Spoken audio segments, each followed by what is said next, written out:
Good evening and welcome to the December 1st, 2021 Sfo Airport Community Roundtable. We are calling the meeting to order. It's 7:01 p.m. We are meeting via Zoom, and joining us today for the Roundtable staff are Angela Montes, Roundtable Administrative Secretary, Janet Lujan, Executive Secretary, San Mateo County Planning Department, Michelle Rodriguez, our Roundtable Coordinator, Jean Rydell, Aviation Technical Consultant for HMMH.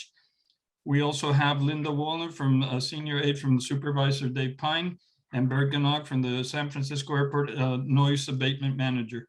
And then we do have our friends from the FAA and a few other people that I'm not going to list at this point. So at this point, Ms. Montes, would you please explain how the public can participate in tonight's meeting?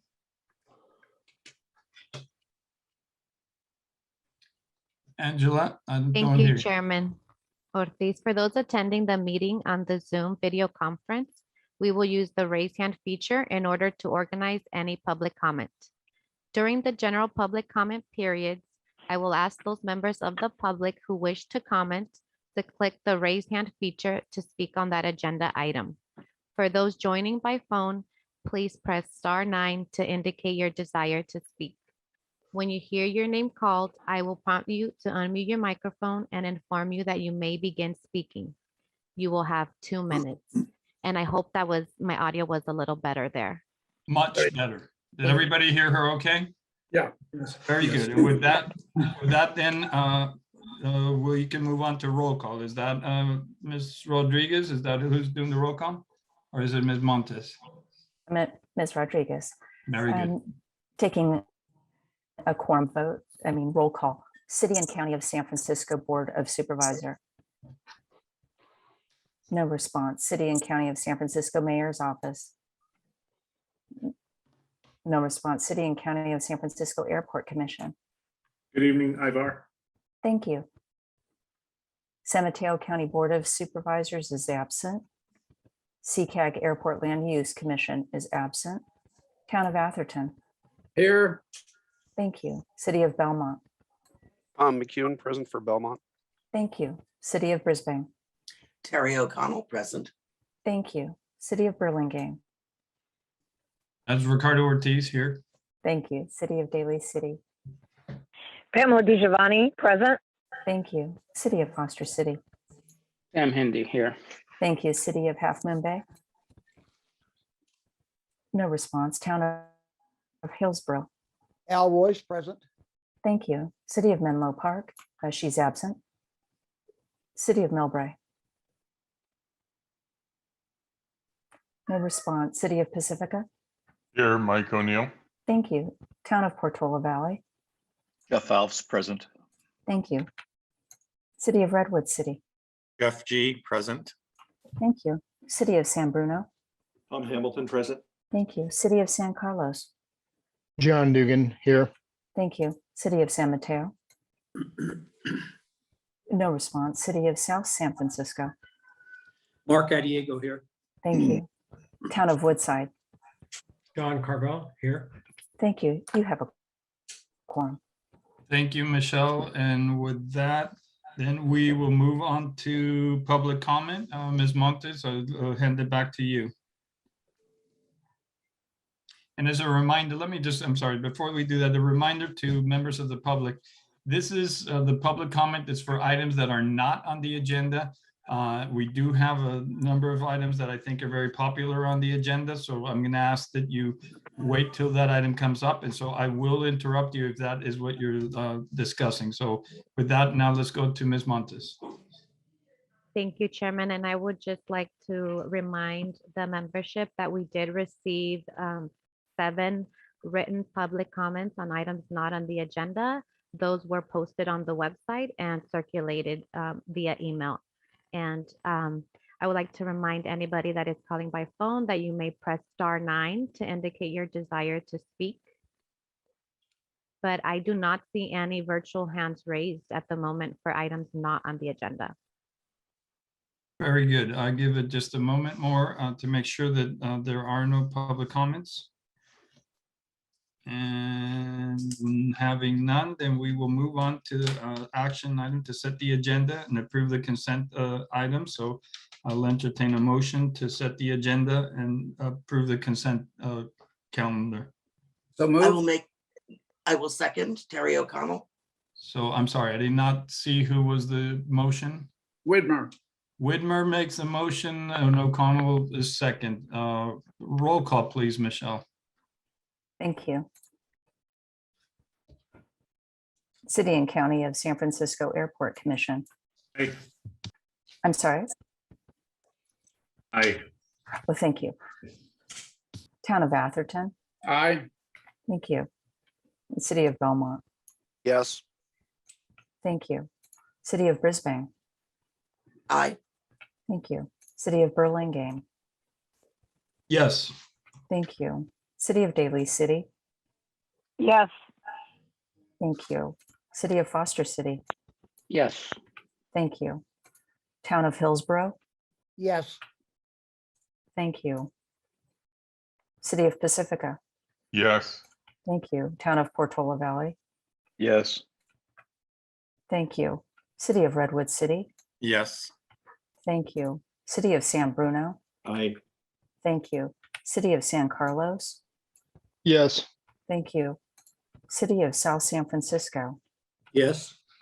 Thank you. Town of Woodside. Yes. Thank you. I wanted to recognize that Ann Schneider has now participated in the meeting, and I don't know if she has a vote on this item. Michelle, I'm here. I'm yes for everything except the director's report. That is a no. Thank I was you. stuck out in the other room. Thank you. Your motion passes, and we should now, with that approval, recognize the acceptance of membership of the town of Colma. Welcome, Council Member John Irish Goodwin. They will participate at their first meeting, our first meeting in February 2nd, 2022. And meanwhile, staff will send them an invoice to become a member, and we'll send them a new member packet and do an introduction with the chair. Thank you for that. Right. Thank you, Michelle, and welcome to Colma. We're very pleased to have you, and that leaves us with one left in San Mateo County, so we'll chase after them. So thank you with that, and with that, we move on to our regular agenda. Talking about membership expansion, we had a subcommittee formed to consider the expansion of allowing Palo Alto or other communities into the roundtable.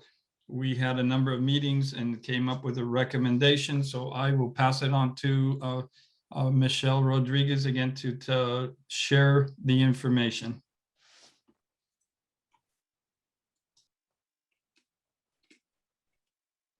Michelle, you're muted.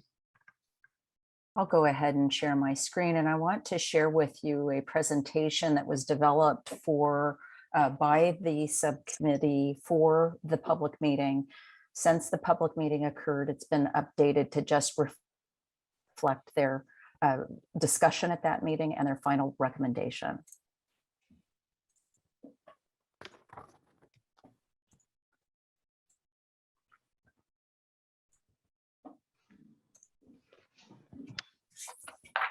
Here we go. The following is the membership expansion ad hoc subcommittee recommendation to the roundtable. Several roundtable members volunteered to participate, and the officers of the roundtable, which includes your chair and vice chair, appointed members to reflect a balance between the north, central, and southern portion of the roundtable member cities. So you can see the subcommittee members and composition here. At subcommittee meeting 1 on August the 25th, our agenda included a review of the purpose and schedule. We received member constituent comments. We reviewed historical service area and then tried to identify and prioritize key issues. So the purpose and deliverables of that subcommittee was to establish criteria under which new members might be admitted to the roundtable and evaluate funding needs to address ongoing operations, potential expanded membership, and other related issues. The deliverables was to be this recommendation to your membership on membership expansion, related funding requirements to meet expected operational requirements. And so at that meeting, we received and discussed both member constituent feedback as well as non-member feedback. And so under member constituent feedback, the members felt that of the subcommittee felt that by expanding membership, it would take focus away from the communities close to the airport, that we've looked at this topic multiple times and have made decisions against it in the past. There was a concern about a dilution of resources and priorities, and that we had an obligation to our existing membership, that existing operations had additional staffing and resource needs. And I think that this focused a lot on your standing subcommittees and the need for increased number of meetings or expanding the length of those meetings. And we have current work to accomplish for existing members. Ground-based noise and other pending member issues should be addressed first. And the time and effort to add new members takes away from important work and our staffing resources. At that point, we had received no municipal requests to join. And so there was some question about why are we diverting at this time, staff time and effort. And so the non-member feedback that we discussed was that the more members on the roundtable, the better, the more contribution to issues, but that the size would become unwieldy. How impacted are non-member counties? There was a question about which airports were actually contributing to the impact and the fact that we needed maps to review or some more information. And wasn't Santa Cruz County as impacted as Santa Clara County? And are we considering to expand for individual cities, counties, or a region? And what were the funding options for new members, and how does this relate to existing operational needs? And we discussed options for greater participation by non-member participants versus membership and options there. We discussed the select committee arrival path over Palo Alto being a regional issue and a multiple airport issue.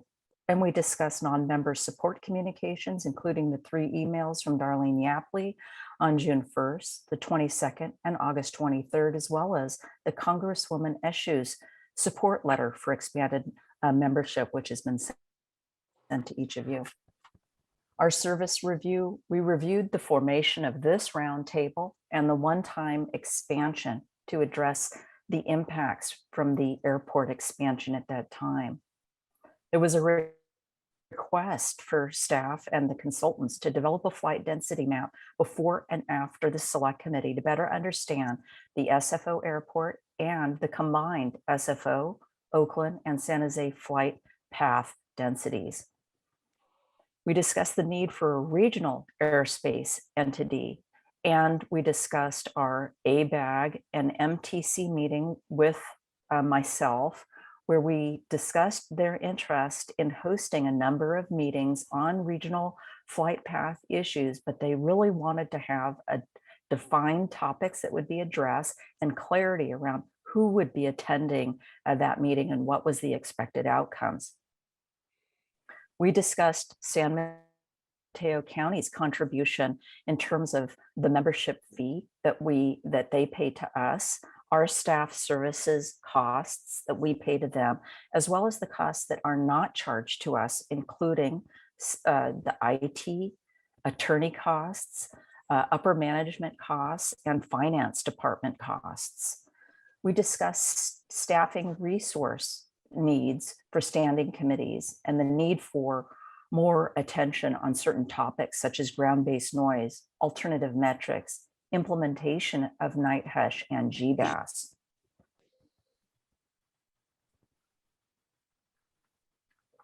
We discussed Congresswoman Anna Eshu's letter, as well as the SCSC history, purpose, and their status.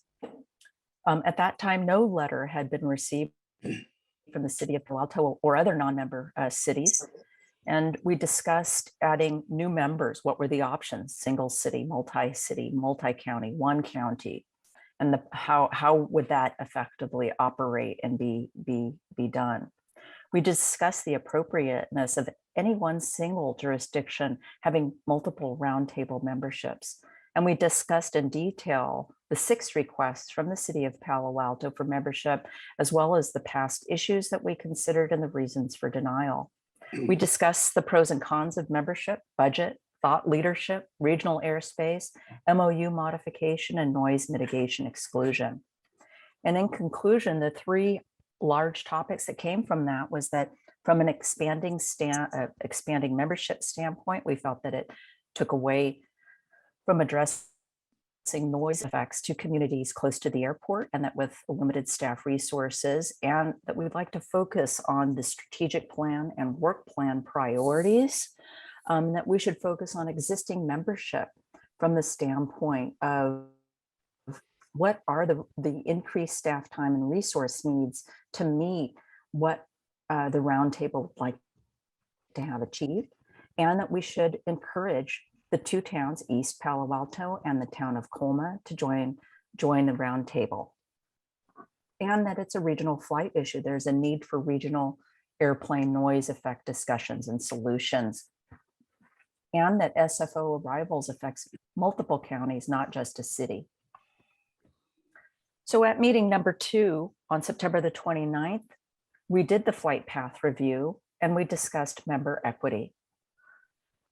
From a flight path standpoint, we reviewed 10 different maps comparing 2013 to 19 flight track density for the Bay Area, which was a combined San Francisco, Oakland, and San Jose map for both side-by-side comparison for departure and arrival, comparing 2013 and 2019, and then San Francisco only side-by-side comparison for departure and arrival for that same period. Our findings were that regarding the San Francisco airport operations arrival only, that our members were having significant impacts, that San Mateo, Burlingame, Foster City went from a medium density to a high density, that San Bruno, Pacific, and Hillsborough went from no density to low density. Redwood City and Menlo Park went from low to high. San Francisco went from low to medium high. And from a non-member standpoint, that multiple areas were affected: Oakland, San Jose, Santa Clara County, Marin, Contra Costa County, and that we looked specifically at Palo Alto and Mountain View, that Palo Alto had stayed from high to high, no change, that there was one area that went from low to medium high, and for Mountain View, no change. From the San Francisco airport operations departure level, from a membership standpoint, San Bruno, Millbrae, and Hillsborough went from medium high to a broader area of that medium high. South San Francisco went from medium high to high. Daly City went from medium to medium high. And there were a new offshore area that went from medium high to high, and a new procedure through the Golden Gate Bridge, which created some medium high noise offshore for Daly City and San Francisco. From a non-member standpoint, departures affected Contra Costa County as well as Alameda County, and Palo Alto went from low to low and an area, a small area of low to medium.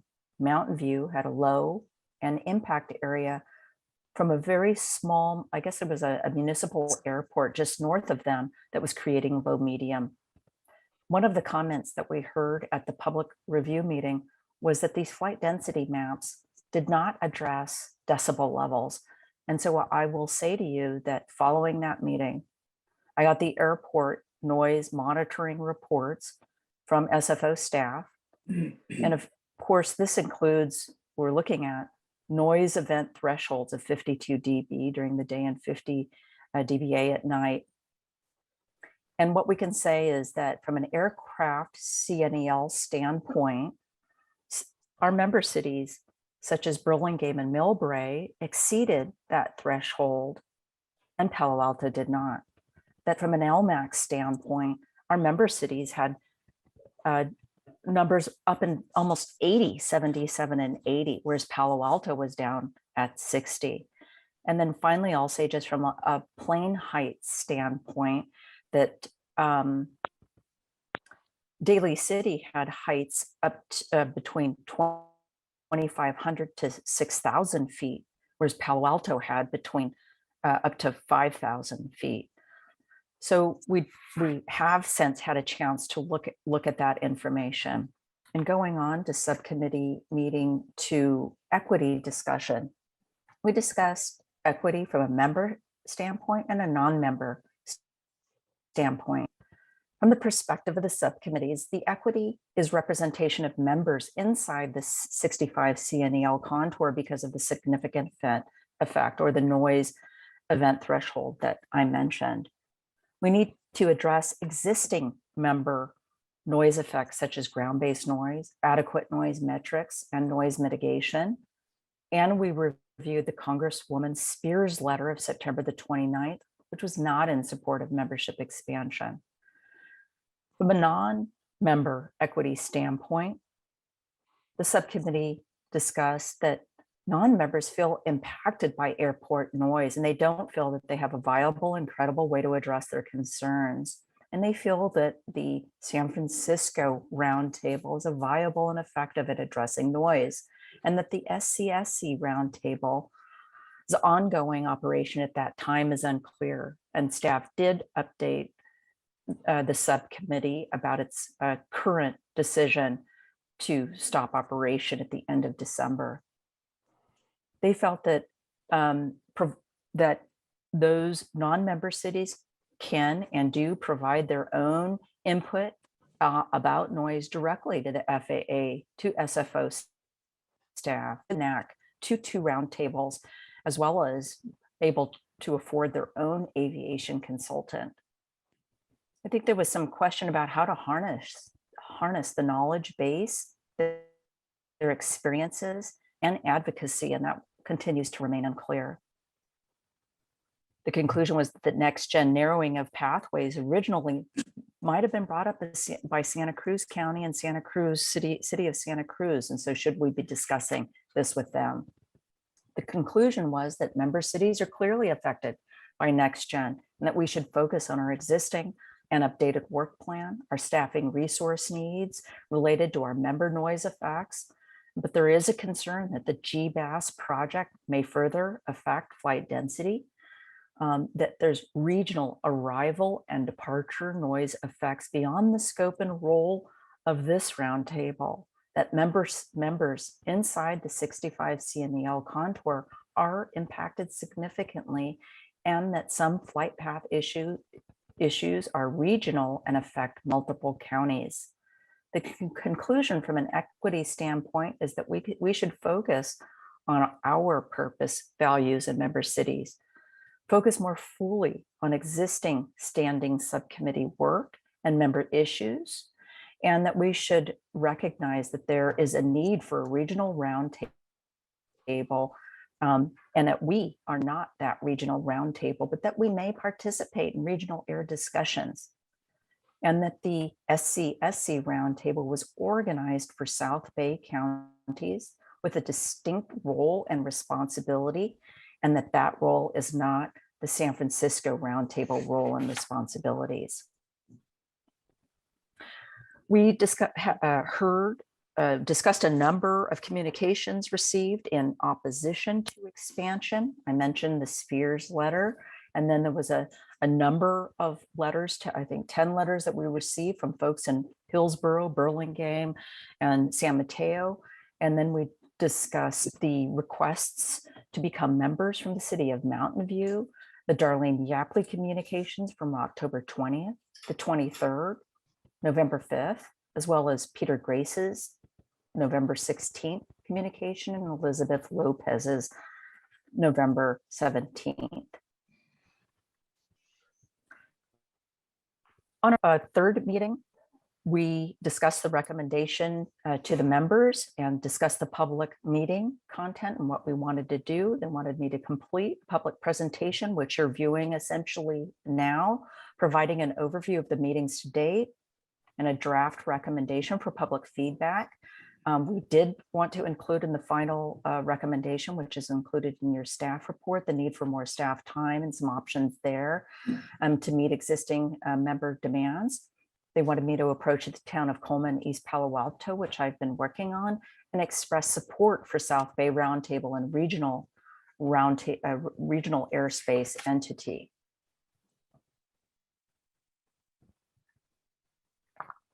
So on subcommittee meeting 4 on November the 24th, we gave this presentation. We received a number of communications, as you can see before you, in opposition of expansion and in support of expansion.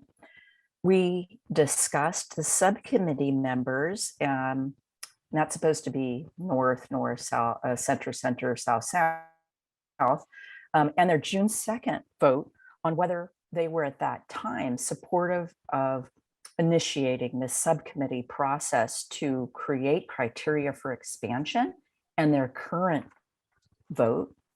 So you can see that side-by-side comparison.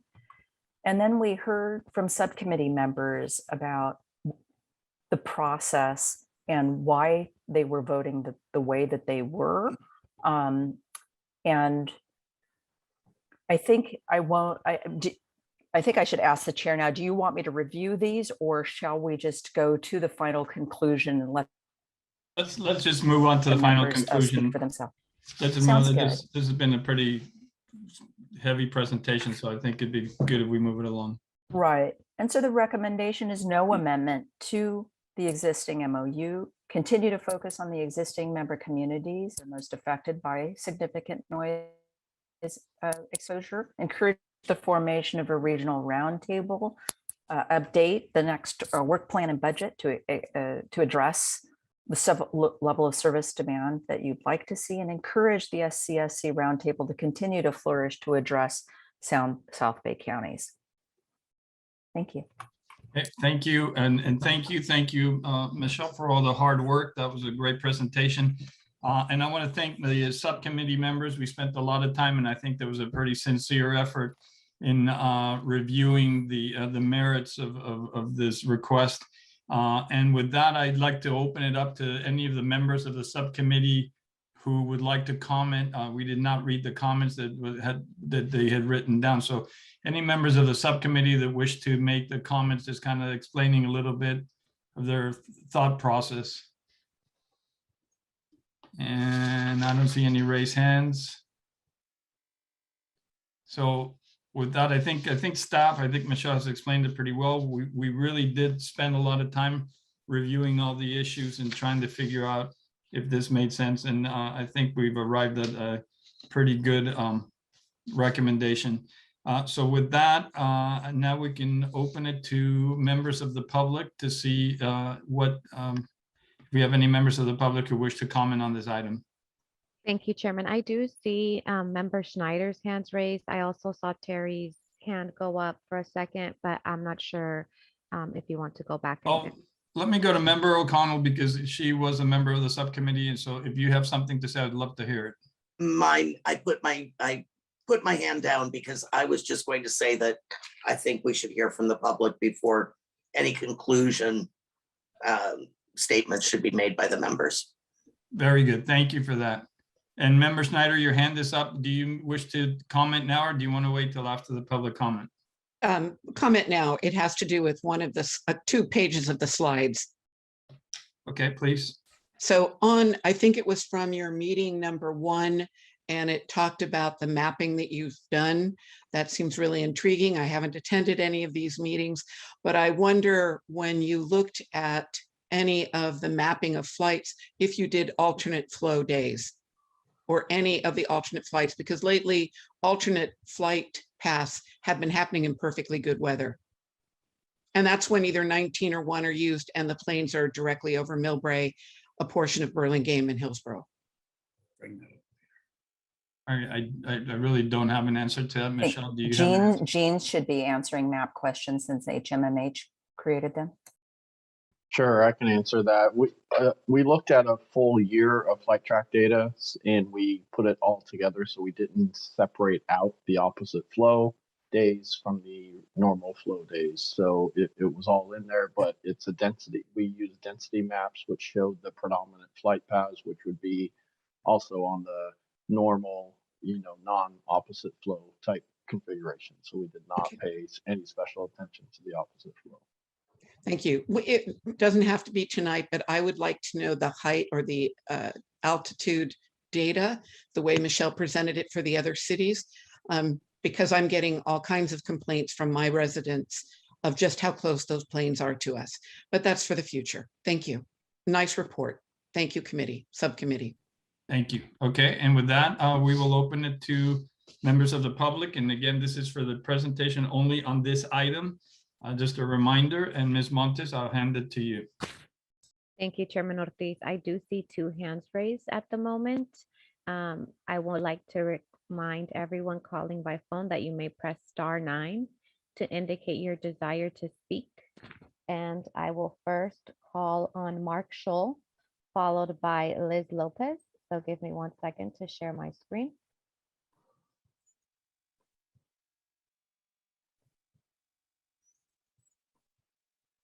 Mr. Scholl? Thank you. Mark Shaw, Palo Alto. The well-known Airport Noise and Capacity Act, ANCA, ended local control of airport noise and emissions and gave it to the FAA.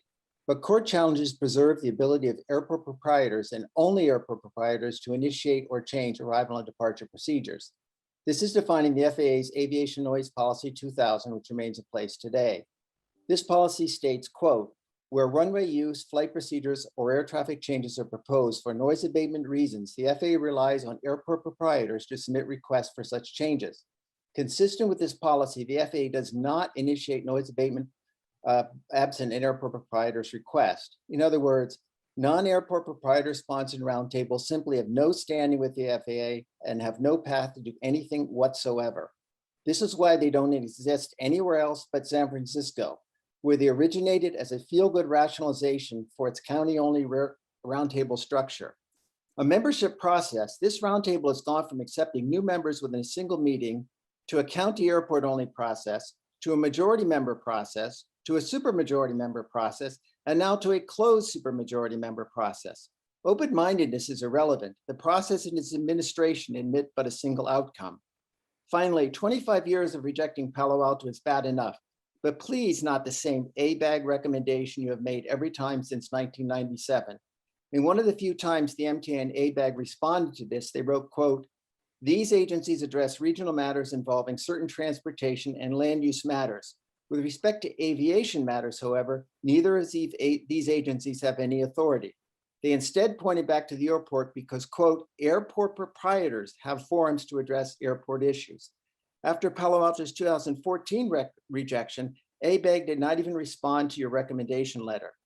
Reject Palo Alto if you will, but recommending ABAG instead is inappropriate and amounts to salting the wound. Thank you. Thank you, Mr. Scholl. I will now call on Ms. Liz Lopez, followed by Darlene Yapley. Ms. Lopez?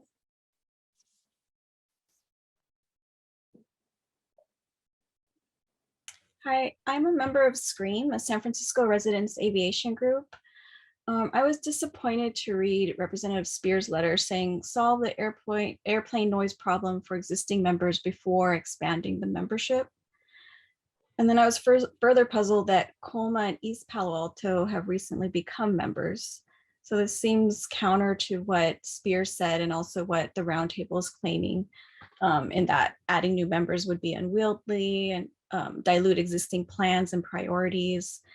So I'm just a little bit unclear why it's okay to have 2 new member cities, but not okay to allow like highly impacted cities who are affected by SFO into the roundtable. Another issue I see is the flight density maps that were used, because I believe there was even mentioned that there was an understanding that flight density maps by themselves or averaging altitudes, they don't capture the noise impacts to the people on the ground. This is something the community has said over and over again. And this is fundamental to understand, or the roundtable will be ineffective at solving the noise impact problems for all our impacted communities. Palo Alto, they assigned a council member for these roundtable meetings for I think about 3 years. And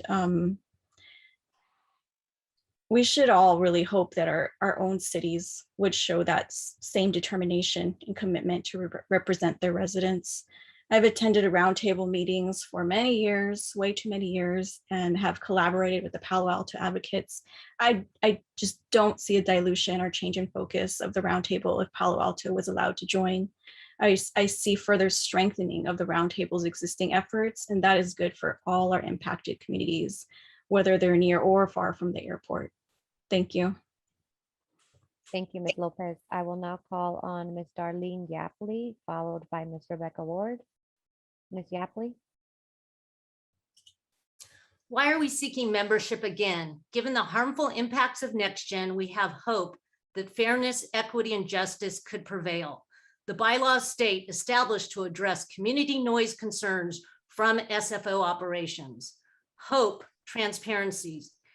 Attachments from the 929 meeting were not made public, the HMMH presentation and the population and income comparison. Hope, consistent logic, no double standards. The roundtable states don't dilute ground-based noise. Equity is representation of members inside the 65 contour. Adding members takes more resources, dilutes efforts, etc. Instead, staff approach East Palo Alto and Colma. This would add new members. Neither cities are ground-based noise or within the 65 contour. East Palo Alto has similar problems as Palo Alto, but they're being recruited, not redirected to a regional roundtable or a regional entity, and we are.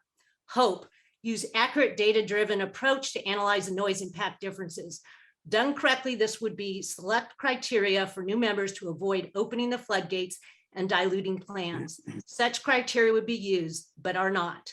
You mentioned that you want to look at alternative metrics and above, how many flights are overhead at what sound levels. The very thing that you're trying to do is what we want you to use to determine noise impacts. For example, Site 14 Monitor in San Francisco has 54 events and Site 18 in Daly City has 61 events. But the noise level of Daly City is 2x San Francisco with the same density. This is why you need to do a thorough noise impacts analysis. So what's the real issue? The issue is not letting in counties or any cities outside of San Francisco and San Mateo County. For a future process, it can be shortened and simplified by asking the congressional reps, 14 and 18 districts, to state their positions and be straightforward about your noise impact analysis. Thank you for those that support Palo Alto. Thank you, Ms. Yapley. I will now call on Ms. Rebecca Ward, followed by phone caller ending in 204. Ms. Ward?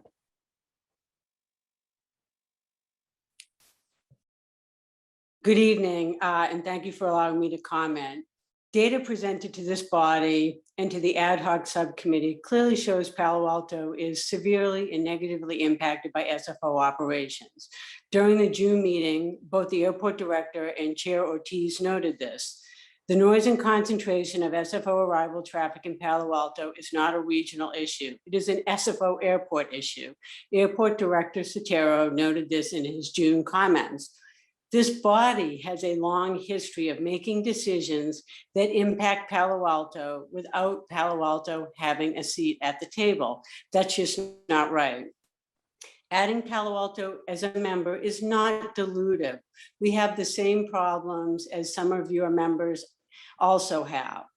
And it brings available resources to the table. You talk about Palo Alto having resources. Palo Alto has said they would bring these resources to the table, so it actually strengthens the body, not weakens it. If Palo Alto is not given access to the FAA through the airport, as the previous caller noted, the options for resolving issues are much less collegial. And so I think it benefits everybody to actually have a collegial way to solve problems, and it needs to be through SFO Airport and its official roundtable body. And lastly, I'd just like to mention the subcommittee meetings. We were told that they would actually be transparent, But the meetings were held in private until you came forward with a recommendation. And so that's really not transparent. And I think in general, some of the materials weren't presented to us so that we could respond to them, like the HMMH presentation that goes with those heat density maps. So with that, I would really request that the full body think about this and think about the opportunity to add Palo Alto as a benefit, not as a negative. Thank you very much. Thank you, Ms. Ward. I will now call on caller ending in 204.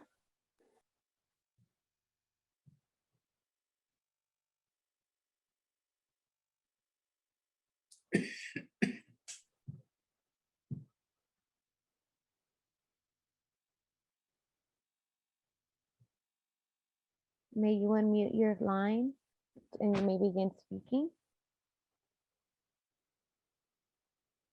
Caller ending in 204. You may want to provide instructions to how to unmute. The unmute is *6. Tried. Okay. There you go. Mary Jo Fremont.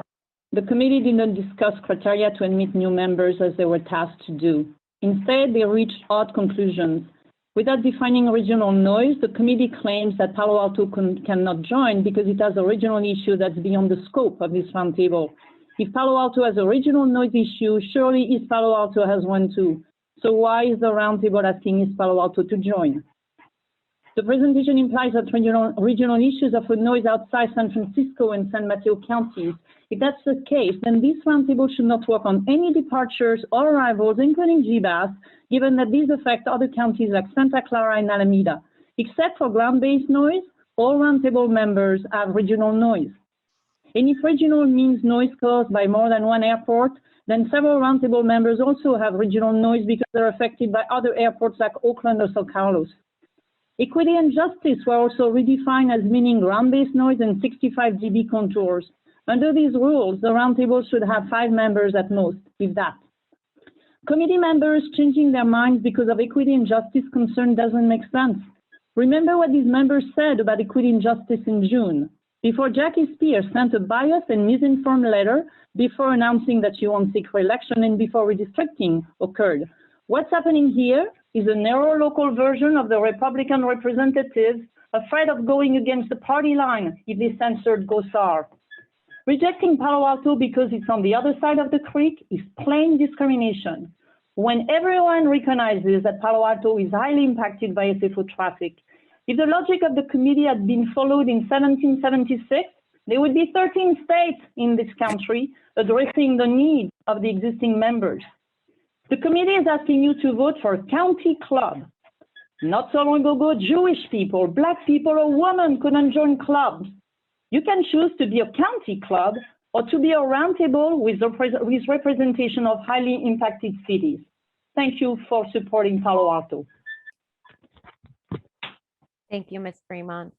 And with that, Chairman, I do not see any more hands raised for. Okay, thank you. Thank you, Ms. Montes. A lot of issues that were brought up that I think a lot of them were discussed, and I think there's some that there's kind of misconceptions on here. So I'm going to open it up to members of the committee again. If there's anybody who wishes to comment and maybe address some of the concerns that have been raised. I don't see any raised hands, but I'd love to hear from you guys. Bill Widmer has his hand raised. I'm not on the committee. I'm just a member and I'd like to make a comment when it's time. Mr. Widmer, please go ahead. I don't have any of the committee members with their hands raised, so we'll hear you out, please. Sure.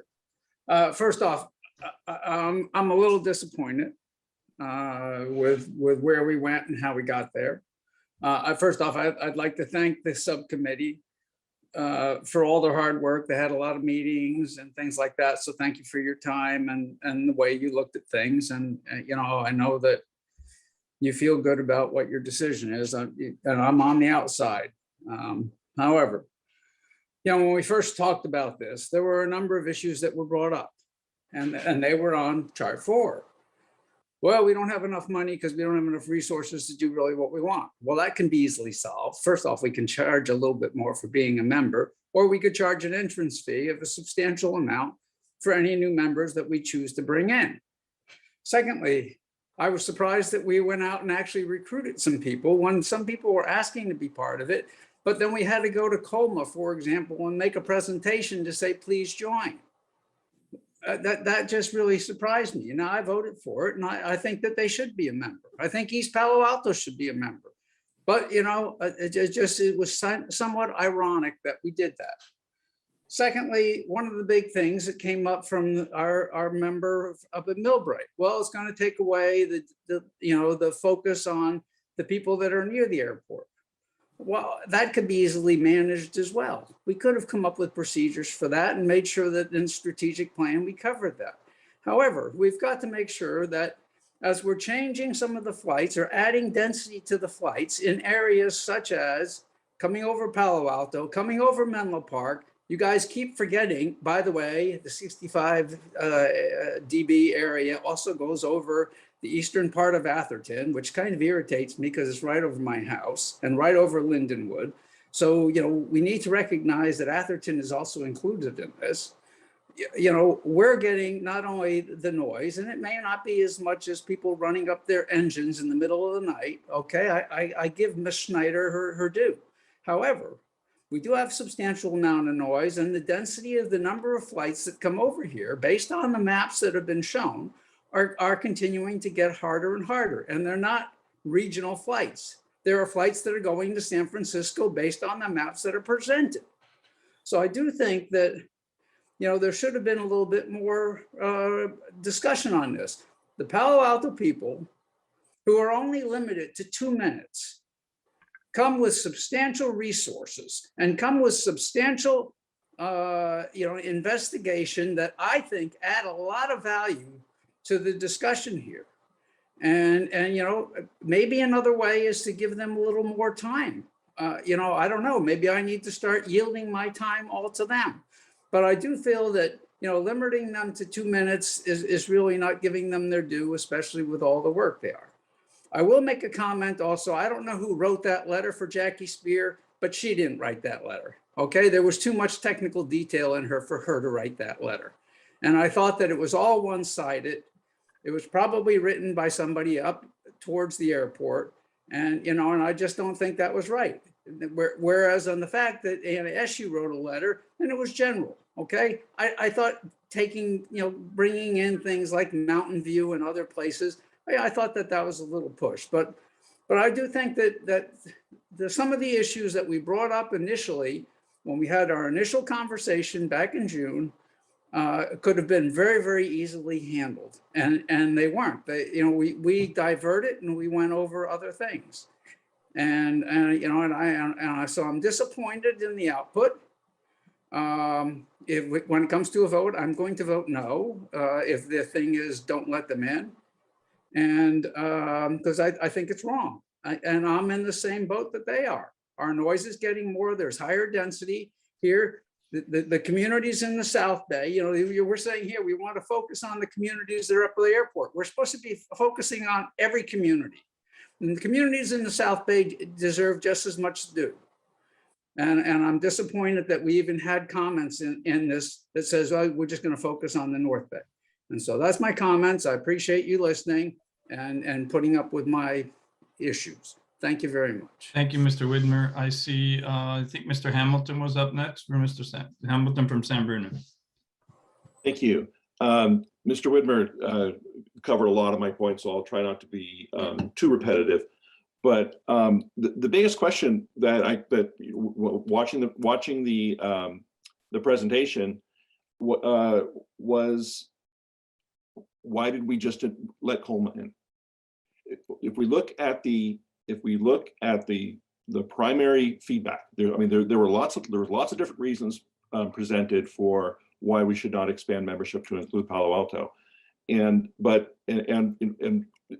all of them, or many of them, are completely valid. But the ones that have gotten the most volume are, we are concerned about diluting our resources. We have an obligation to our existing members. We have additional staff. Where are we going to get the additional staffing and resources? There's current work to accomplish for our existing members. But then at the same time, we're going out and recruiting new members to join. I don't understand. I'm new. I've just joined this body this year. So maybe somebody can explain what am I missing between in that disconnect. Well, And I just want to make sure that people understand. I know that Colma is way more impacted by airport noise than Palo Alto. I know that. But I'm wondering why, if one of the criteria also is we've received no municipal requests to join, why we wouldn't wait for a municipal request to join from Colma or from East Palo Alto instead of going out and recruiting. Okay, Mr. Hamilton, let me just kind of address that real quick. One of the concerns was that by allowing more communities, we were opening it up, and it would be very difficult to stop adding communities, because we could say that communities are impacted. And we already had I think two requests to join the roundtable. So in my mind, and I'm not going to speak for the rest of the committee members, in my mind, we needed to set a boundary and say, well, this is where we stop. At some point, we can't have just more and more communities joining, because then all those issues that we have mentioned, they become even bigger. So Chair, so why isn't that listed as part of the feedback? So let me finish my thought. Please go ahead. Otherwise it'll go away. So the reason we already have a boundary set at San Mateo County and San Francisco County. So what we're saying is not by allowing Colma in, is not we're allowing anybody in who wants it. These are people who are already within the set boundaries of the MOU. And so it's not we're saying no to Palo Alto and yes to this guy. Is no, we're accepting somebody who's already inside the determined boundaries. And so I think that's a big distinction, so that people don't get a little confused. We approach the people who were already within those boundaries. So I hope, and maybe, so now let me, are you done, Mr. Hamilton? Well, no, I want to just quickly ask then, how do you balance the argument that adding new members dilutes our resources? We have obligations to our existing members over these other members, and the time and effort, all these things. And if we look at the individual feedback from committee members, almost every one of them used some flavor of those in their justification for their vote. Well, once again, it's I'm just want to ask, does adding Colma dilute our resources and priorities? It must, right? Well, in that it shares the concerns that are similar to South San Francisco and some of the surrounding cities, probably not. But again, the discussion wasn't adding this one or not adding that one. It was expanding the boundaries or opening it up to have no boundaries is one of the kind of the question. And I think that's where the distinction is important.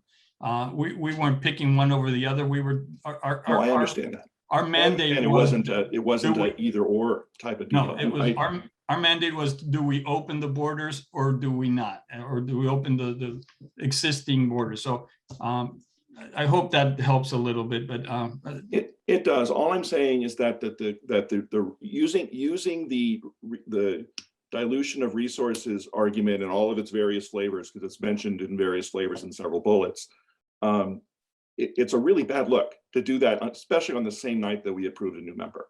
Right. It just doesn't. It should have been much more clearly defined in the output from the subcommittee, that you were really saying that no, we're concerned with the boundary. The boundary is the county, and that's the reason that we're not going to expand. Right. Okay. Well, thank you, Mr. Hamilton. And I think Mr. Alves was next. Thank you. So I actually made the original motion to form the subcommittee, and there were two elements to that. The first was that we would establish criteria for membership expansion. And the second was we would discuss mechanisms for funding ongoing activities, in my mind, with or without membership expansion.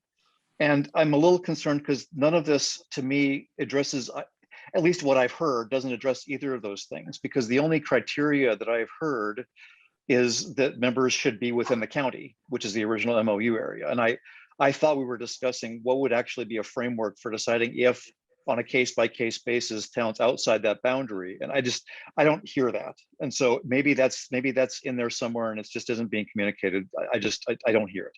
And the second, in terms of the resources, yes, more communities does entail more work and it probably requires more resources. And my intention when I first made that motion was that the committee would look at not only resources for expansion, but also do we need more resources to do the work even without expansion? Because we're now talking about adding 2 communities, not Mountain View and Palo Alto, and we're still talking. I know staff is stretched thin. I know that that there's just probably not enough resources out there to get everything done that needs to get done. I didn't hear any. I don't know. Maybe there was discussion of is there a general? Do we need to raise fees? Do we need to find other sources of revenue? Maybe we do. Maybe we don't. I don't know, and I don't know if that was something that was discussed and just not being reported on. And finally, I feel the same way I felt back in June. I feel like Palo Alto is a stakeholder in the noise issues at the airport. I think Portola Valley looks a lot more like Palo Alto in terms of our noise concerns than we do cities close to the airport. And I don't mean to make light of the issues at the airport. I think the ground noise issues there are probably worse. But the fact is we do talk about departures and arrivals here. Palo Alto is very much a group that is a city that is affected by arrivals, as is Portola Valley. If the criteria really is just limiting this to the MOU area, to the county, then I think we should be very clear about that moving forward. If that's what this is going to be, I'm not sure I agree with it, but if that's the case, I think this group should just make that decision and put this to rest.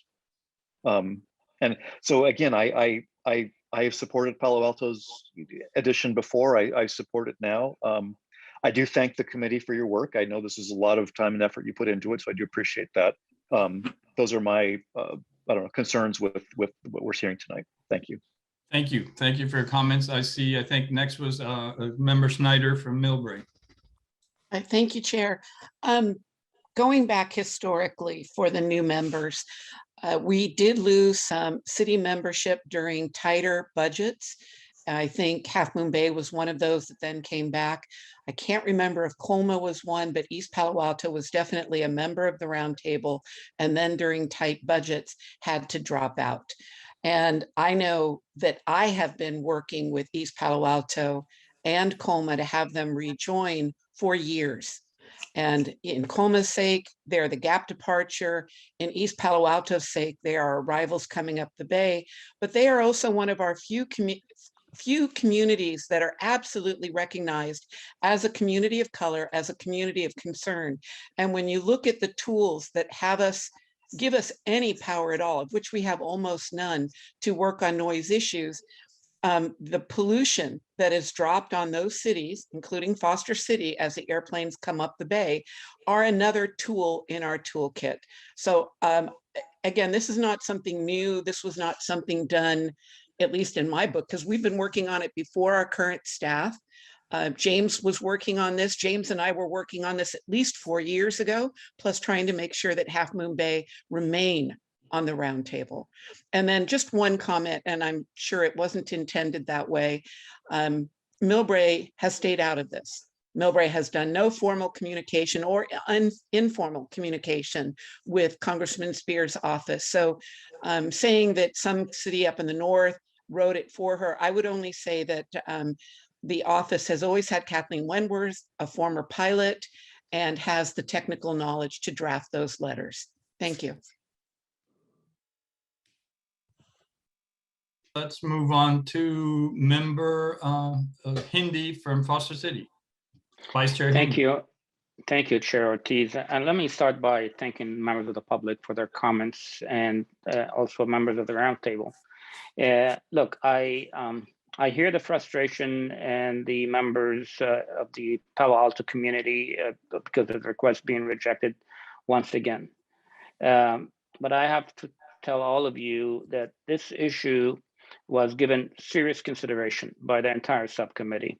We had good discussions. We looked at every possibilities and we measured the impact and we evaluated the impact on the current roundtable members and what would happen if we open the door for expansion beyond the MOU.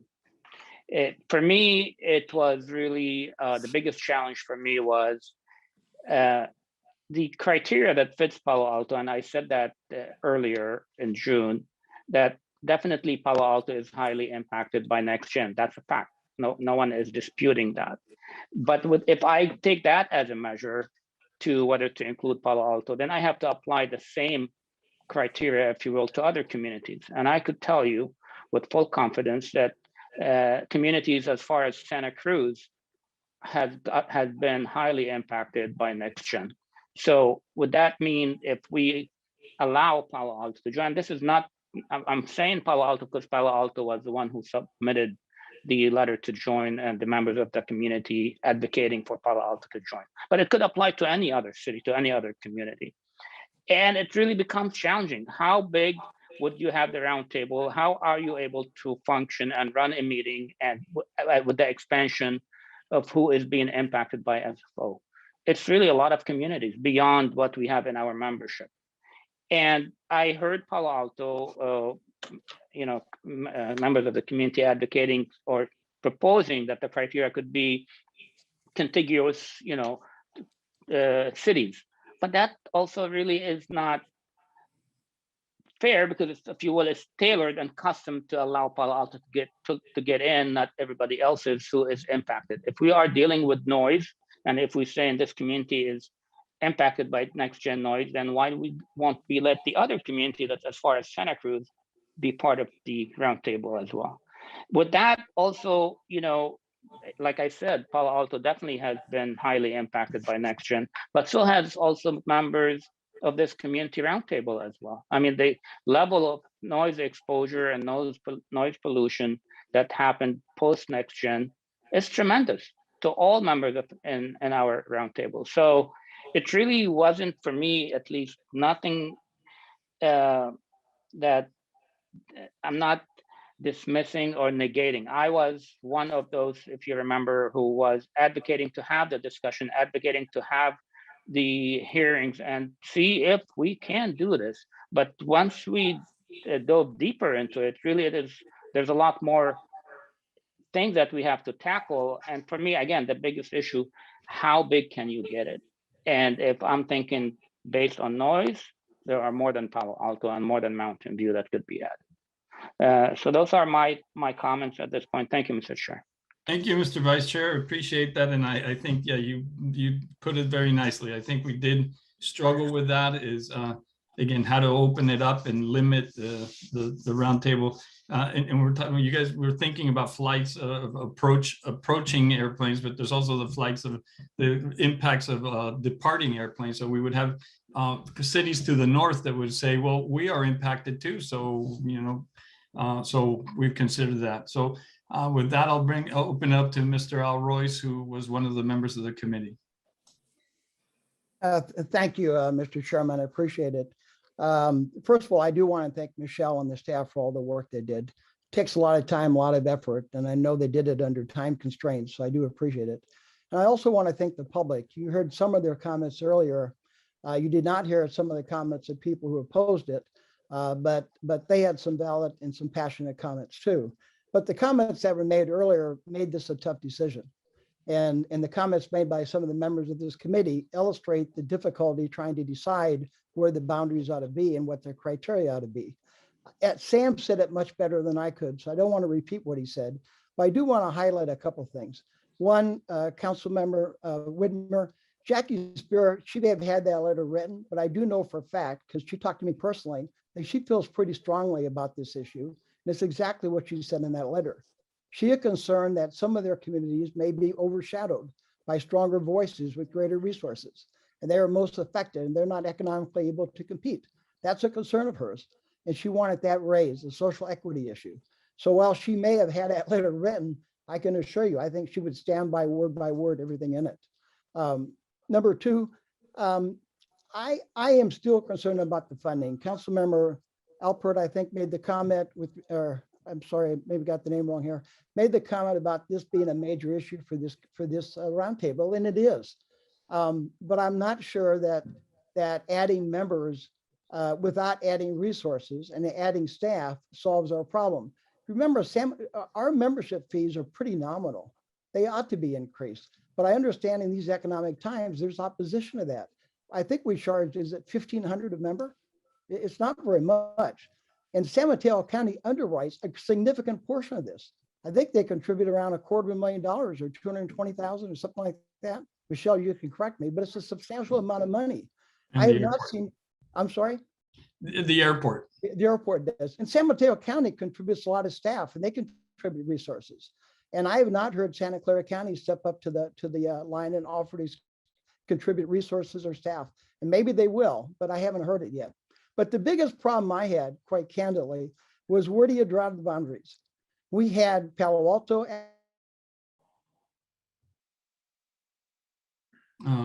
Al, I think you froze. I hope it's not me. Am I okay now? Yeah, you're okay now. Yeah. Okay, I'm sorry. I've been having internet problems all day. We've been having problems in Hillsborough. We lost you at Santa Clara County has not offered to provide funding. Well, and I guess the biggest concern I had is where do you draw the boundaries? Because we had Palo Alto request admission. We had Mountain View request permission. We've been told that Santa Cruz may well want to request admission. We've heard other cities, Los Altos Hills. Where do you draw? Because I can make an argument that decisions that we make affect every one of those communities. I can make an argument that every one of them are impacted by noise from San Francisco Airport.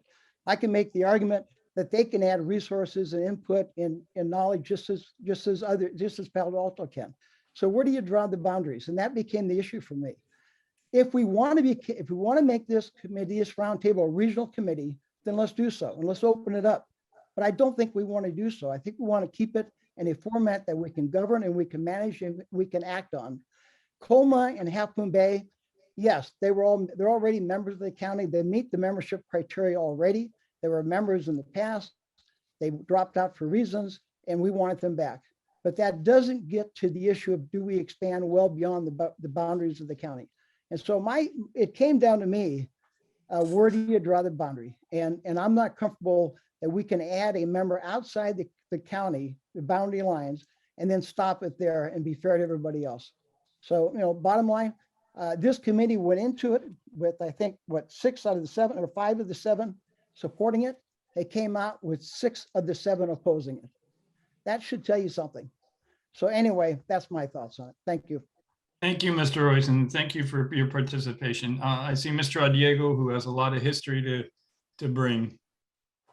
Well, I'm not, thank you, Charities. I'm not going to go too far back, but just remembering when the select committee was hosting meetings in different counties. And really from that time forward to now, the focus has been on NextGen. And NextGen primarily impacted arrivals. So that really spoke in San Mateo County's situation to mostly the south and the central. And Member Hamilton from San Bruno, I'm so glad that your community is engaged again with your membership.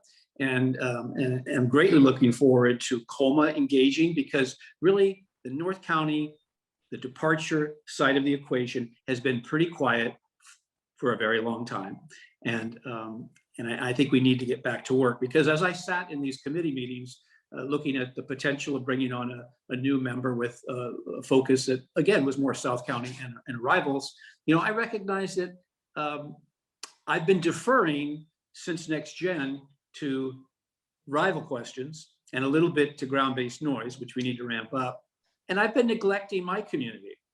And I'm not sure I should stay on that page much longer. So I'm looking forward to Colma joining and an active Daly City in San Bruno. And I need a little bit more time at the meetings, Charities. Yes, sir. Thank you. Raise your hand, sir. I'll call on you. Okay. Chair Ortiz, we have one hand raised from member Di Giovanni as well. Okay, I see a member O'Connell. I see her hand, and then I will go to member Di Giovanni right after that. Thank you. Thank you, Chair. For me on the subcommittee, I came in as a dissenting vote to start, and I was the only truly dissenting vote. and short term to change our MOU and go through that process, the legal and financial process of doing that would divert our resources for probably at least a year, maybe more, before that process could be really addressed. And that's a big thing. We don't have a year to waste. And I shouldn't say it's wasted because, you know, it may not be, but that's one of my thoughts. And then also, you know, the North County and the departures area, as Member Adiego said, has been waiting our turn patiently for departure noise.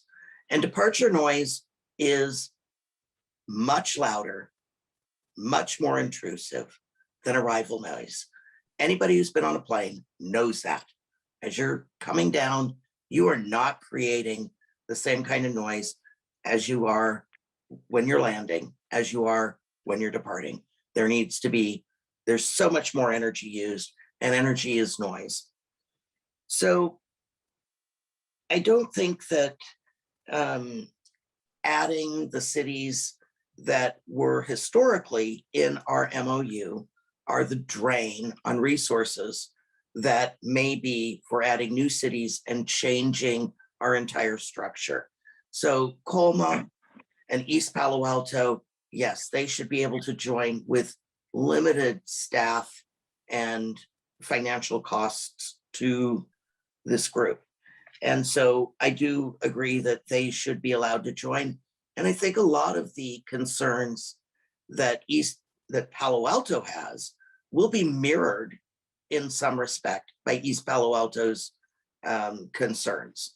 And so I think we might be able to address some of the impacts of Palo Alto through East Palo Alto's participation. And then as a roundtable itself, over the last couple of years with the portables, we have been more than willing to place those portables into Palo Alto so that we can get good data and that we can try to invest, realize what those noise impacts are and how we as a group can address those and that the airport can address them. So, looking at this, I feel that we still need to really look at our departure noise. I think that's one of our original mandates. And the maps that were shared with us, while they were very broad overviews, the major differences in 2013 to 2019 were the amount of flights. It wasn't the path. It wasn't the deviations. It was the amount of flights because people are flying more. And the reason we looked at those years was that, we didn't want to look at COVID years because that wouldn't be true data. And when we get back to post-pandemic, God willing, flight patterns, everyone, including departures, arrivals, and ground-based noise, is going to be more severely impacted. So I really stand by my decision to make this recommendation.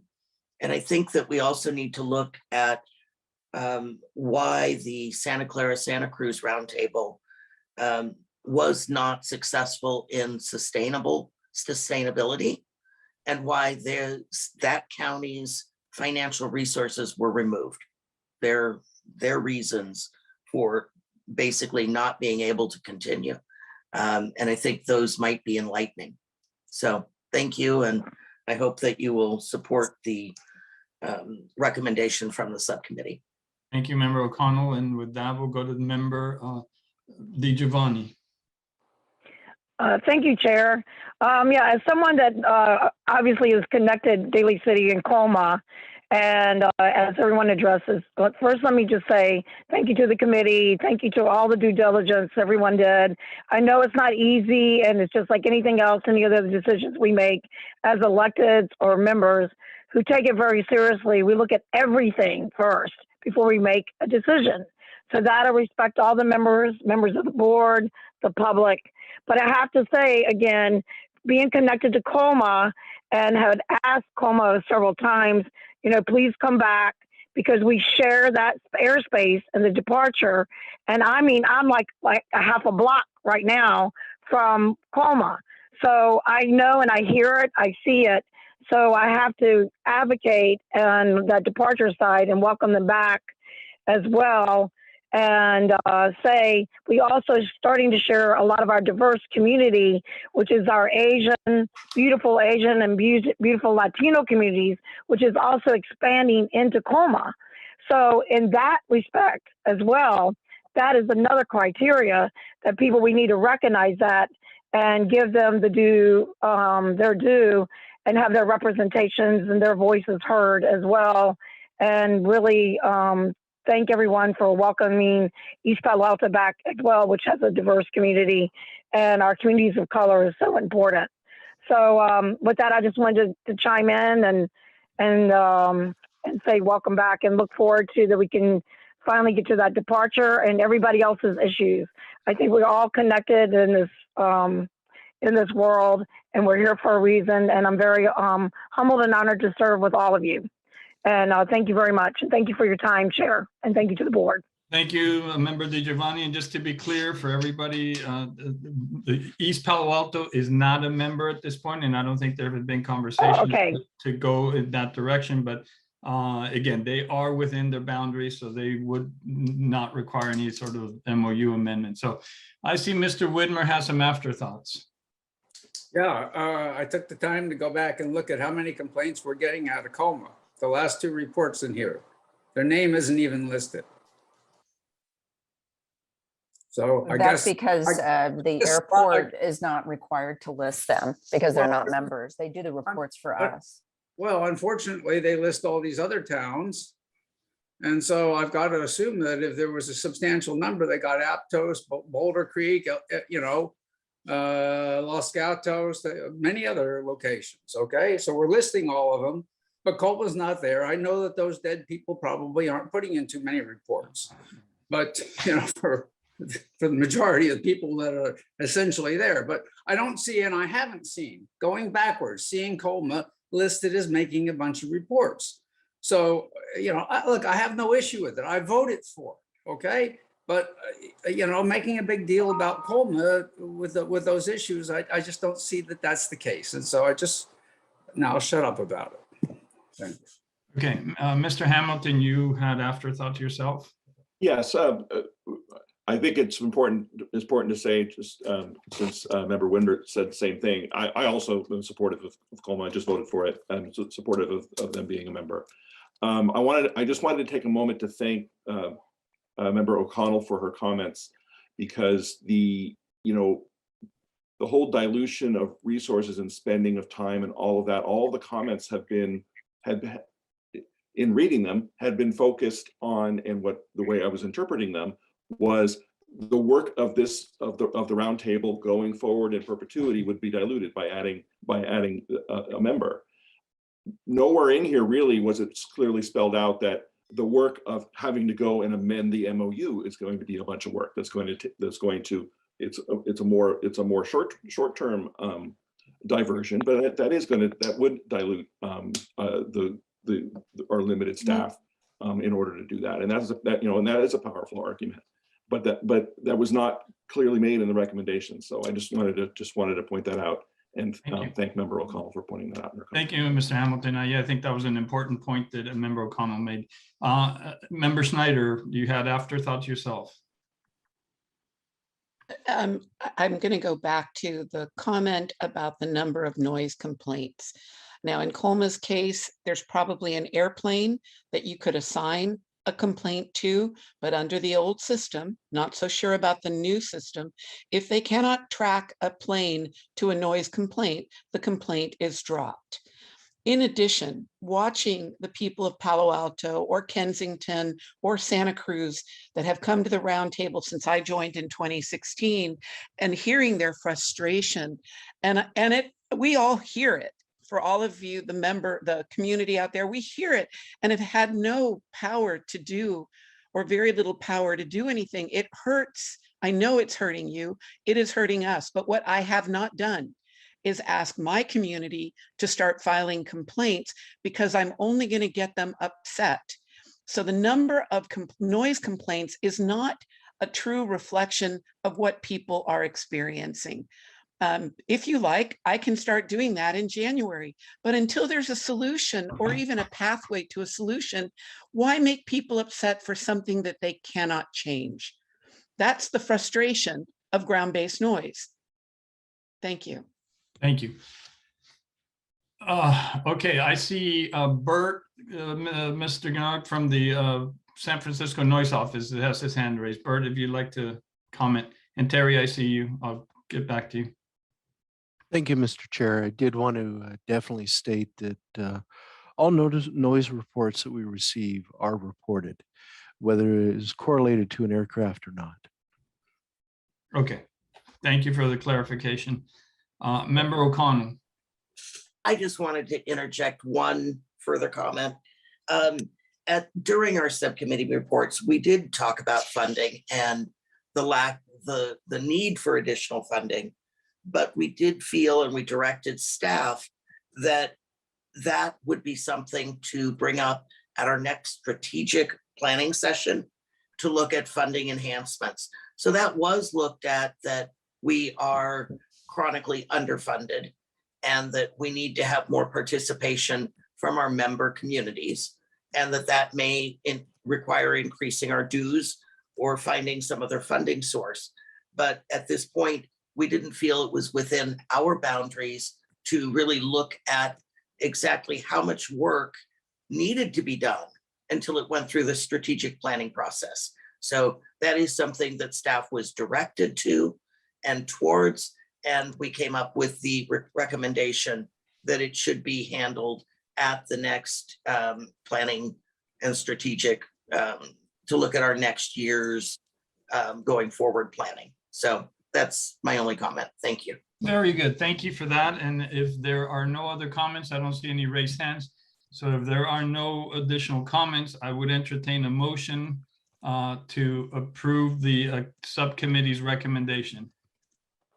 I would be privileged to make that recommendation, that we approve the subcommittee's recommendation. And I will entertain a second. I will make the second, Chair Ortiz. Thank you, Mr. Diego. So we have a motion by Member O'Connell, second by Member Diego. If we could have a roll call, please. And really quick before the roll call, I would like to point out that we did, Member Deborah Rodek did join the meeting at the beginning of this item. Thank you. Perfect. Thank you, Member Rodek. City and County of San Francisco Airport Commission. No. Thank you.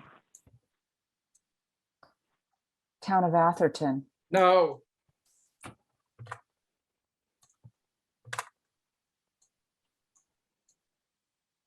City of Belmont.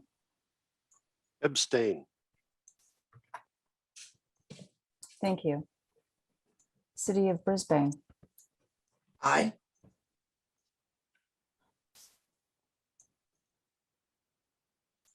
Thank you.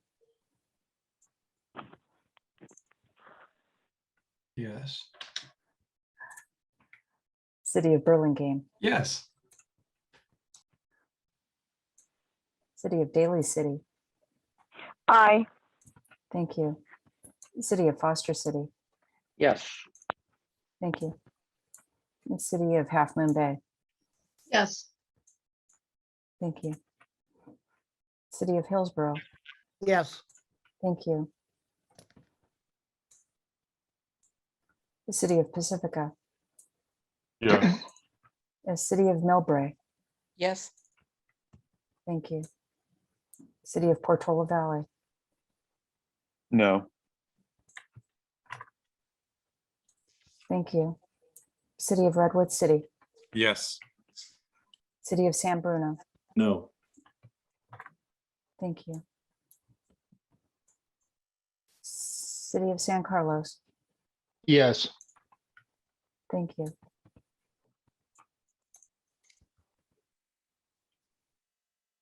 City of South San Francisco. Yes. Thank you. City of Woodside. Abstain.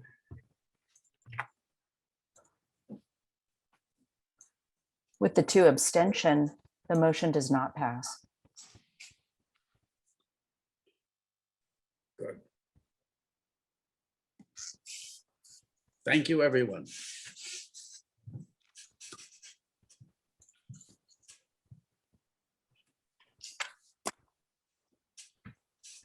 I'm not clear now what you want to do with that next.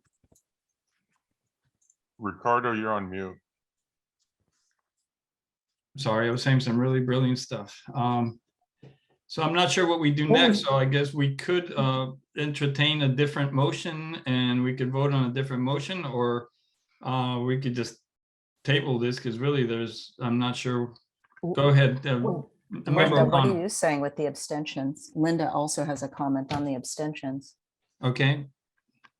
Would that vote make a difference on passing? Yes. 1 vote. I will change my vote to yes. Who's that speaking, please? That is John Carvel. I was an abstention. Thank you. Then your motion passes.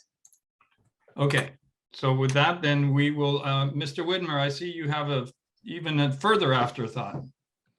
Well, you said I'm not sure what we should do next, and I was going to suggest that we go back to the original discussion that was raised by Portola Valley that kicked this whole thing off, and focus in on that. But since Woodside changed their mind, it's a moot point. Thank you for Thank you for your comment.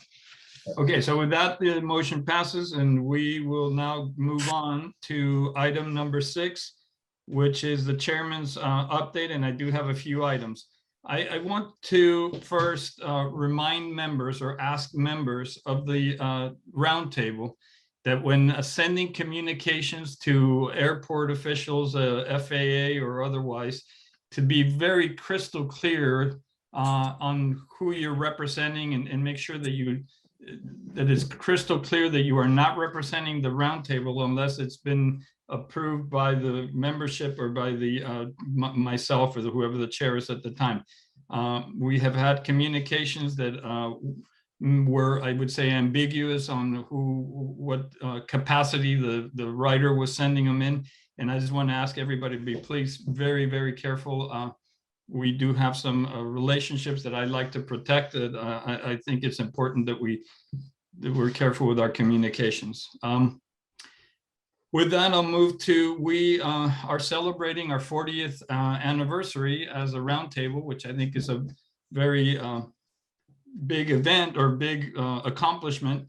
We see how in other communities, their roundtables have not been able to grow, and we've been able to keep it up for 40 years. That is a huge accomplishment, and I think it needs to be celebrated.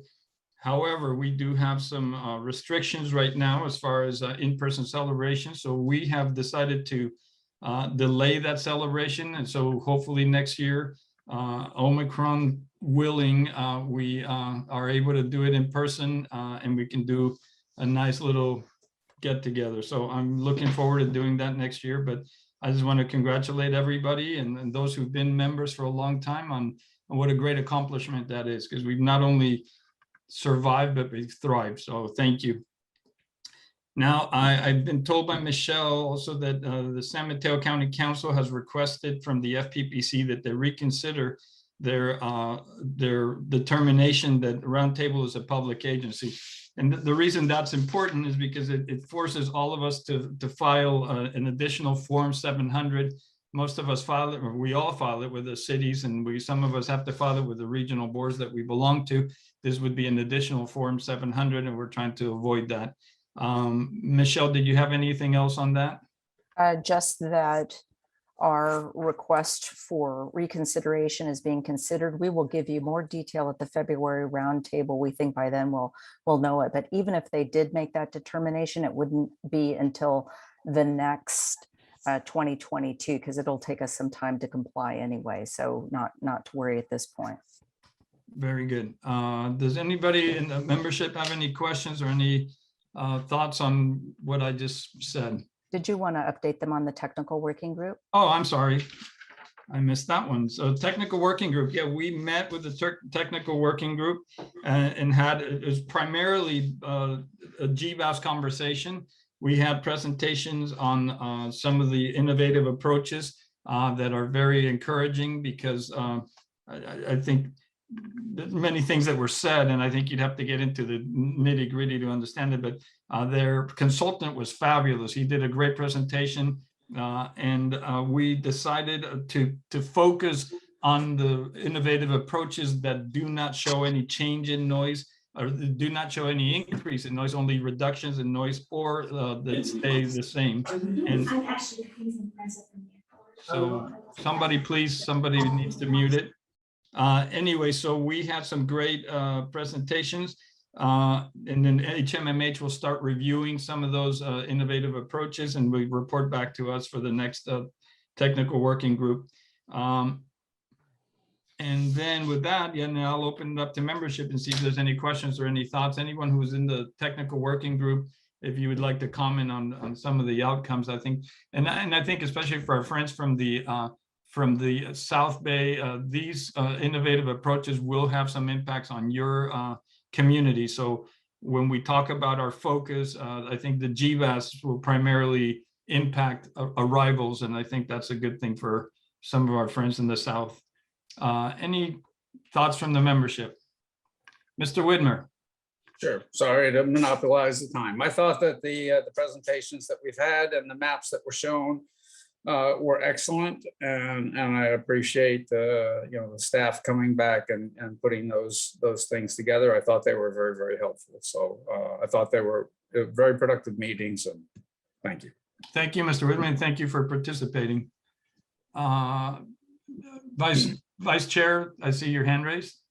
I do. Thank you, Mr. Chair. Just to add to your report, I think one point that we made clear during the discussion and the technical working group was that we want to make sure no matter what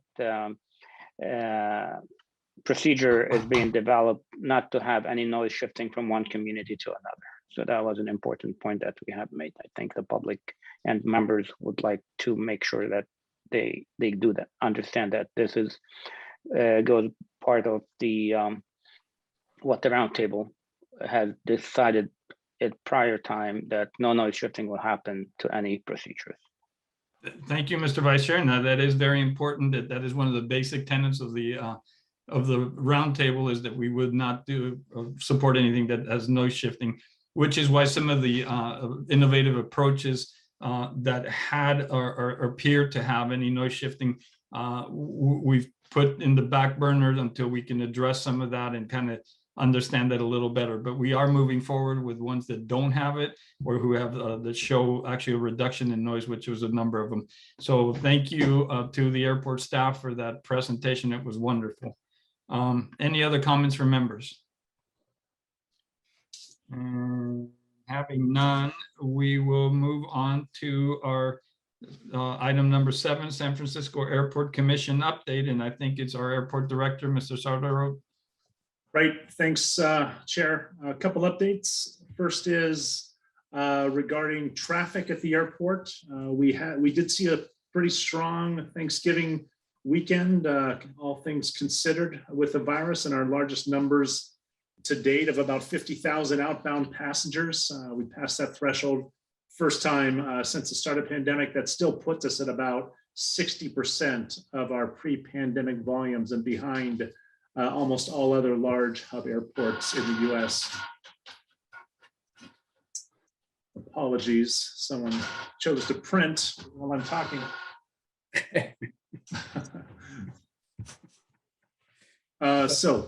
Next is about international traffic recovery. We do have some new airlines and returning airlines, and the ones resuming service is French Bee de Papeete, and they'll operate 6 days a week, and they will fly arriving at 5:15, departing at 7:45. Fiji Airways to Nadi 5 days a week, arriving at 12:45, departing at 10. Aer Lingus to Dublin, operating 5 days a week, arriving at 3:25, departing at 7:30. Qantas announcing plans to resume flights to Sydney and Brisbane in March, and we have yet to confirm times. And you know what we'll do, instead of going through this, we'll just publish a report so I don't have to read these out each time, and we'll make sure that this is included in the packet. We do have some new airlines. Vietnam Airlines announced their first flight direct nonstop to the US, and it started at Sfo this week. And I will say it arrives at 7:30 and departs at 11. We have a Canadian low-cost carrier, Flair, announcing plans to launch service at Sfo as well. Edmonton, and it'll operate at 5:10 to 6 o'clock. 5:10 arriving, 6 o'clock departure in the evening.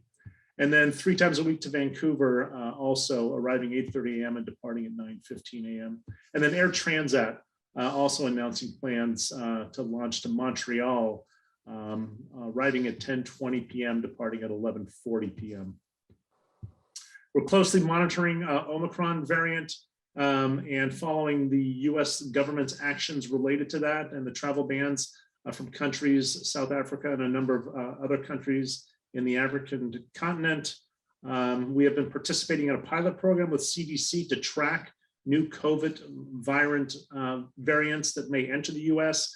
We are rechanneling this to also look at those countries that may be a source of this new variant, and the testing that we're doing, that CDC is doing in partnership, is also able to discover and detect the Omicron variant. We're also looking at relaunching with the California Department of Public Health a testing of all arriving international passengers voluntarily. So we'll be reinstituting that. That did exist prior to, I think it was towards the middle part of the year, they suspended that, but that will be reinitiated. We continue to offer vaccines at the airport.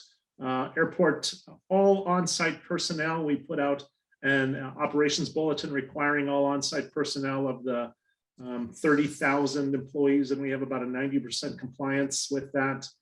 We continue to offer boosters at the airport. 2 more clinics coming up to the general public, December 22nd and January 14th, and you can visit flysfo.com for more details. Gbass, a lot of discussion about Gbass. Really appreciate the public comments around the first round of innovative procedures. We are still remain committed to this program. We know that the initial findings don't provide significant enough improvements, but really this is a long game with Gbass, and we know there's a number of phases to go through. So we remain committed to this, and we're optimistic that it will have a benefit to the community. And again, we do that commitment. We maintain that commitment of no noise shifting and no increased impact to any community. And then, continue to be concerned about the Tanforan development that's going on. 3,100 homes within a 70 dB noise contour is certainly troubling. There's no place else in the US that is proposing such a development. And we know housing is a critical issue for us, and we certainly want to work together to look at what some of the options are. But we do have meetings coming up with San Bruno on this, and we'll continue to discuss it. But we really think this does not set up the residents for success with this kind of development. And in fact, some of the big aircraft will fly within 900 feet overflight of that development. And let's see, and I'll just finish with, this roundtable, it's a huge milestone. I look forward to an in-person celebration, our 40th anniversary. It has really set a standard for engagement of communities and airports, and really proud of the work that's been done and the ability to have those difficult conversations and disagree, but at the end of the day, all be focused on working together in partnership and finding solutions that affect the communities. But one other thing, let me say that we've announced today, there's in our efforts to continue to drive sustainable aviation fuel, and we've really taken a leadership position for the past 4 years. There was an announcement today of our One World Airline Alliance, 14 airlines committing to 350 million gallons of SAF over the next, starting in 2004, over the next 7 years. So when you talk about a real moving the lever in terms of particulate matter and greenhouse gas emissions, this is a really significant step and helps us achieve our goals. And they chose SFO because of the leadership that we've shown over the last several years. So we're pleased and with that action. I would be glad to answer any questions. And then after that, we'll go to Bert. Great. Thank you, Mr. Director. And any questions for Mr. Sardaro? Mr. Widmer. Sure. With the announcement that a Omicron variant did arrive in late November in San Francisco, I assume that we're doing contact tracing. Have there been any additional findings, people that get tested? At least that got announced today. Yeah, there is testing required that will start up, and it's within 1 day of travel for all inbound. Thanks for bringing that up, Bill. All inbound international travelers, and that'll be the responsibility. And whether you have a vaccination or not, you'll be required to have a test.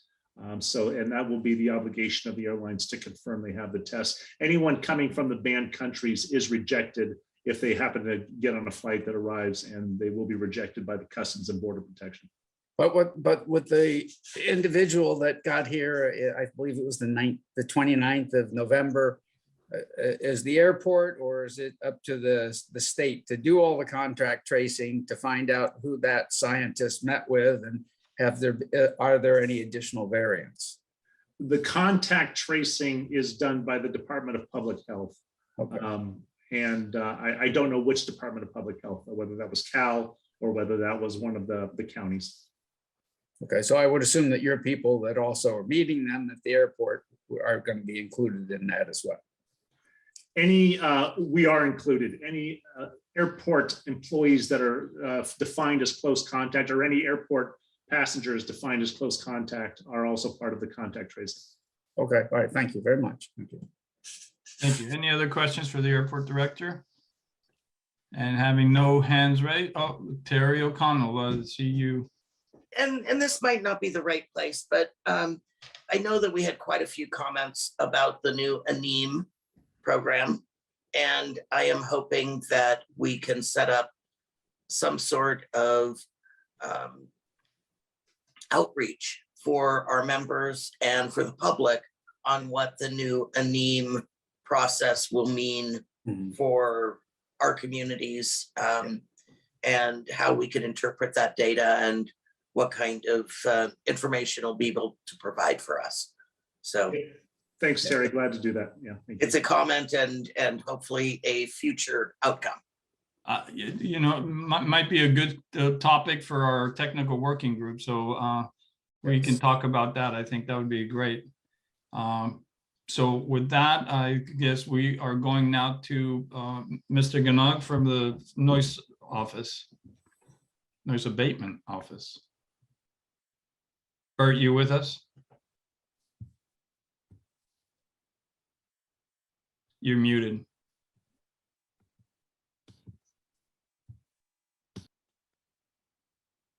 Terry Giovanni also has her hand raised. Oh, well, let's see. While Bert sorts out his mute button, member Di Giovanni. Pamela, you there? I'm here. I apologize. I had my hand up. I apologize. I'm sorry. No, nothing to say. Oh, okay, sorry. Okay, Bert. Sorry. He's alive. Oh, it was definitely alive. It was just Zoom shrunk all of a sudden, and I was like, oh no. So yes, I do have something on Anem for us this evening. Let me see if I can get our presentation up and running for us. We had quite a lengthy one, and we shortened it just before the meeting. So please bear with me as we go. And let me see if I can go ahead and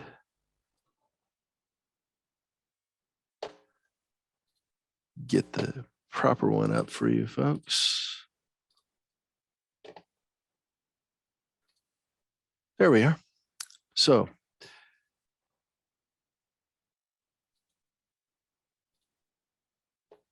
and I believe you're all able to see my screen now. Got There it. we are. So on this one, we wanted to talk about our noise insulation program real quick.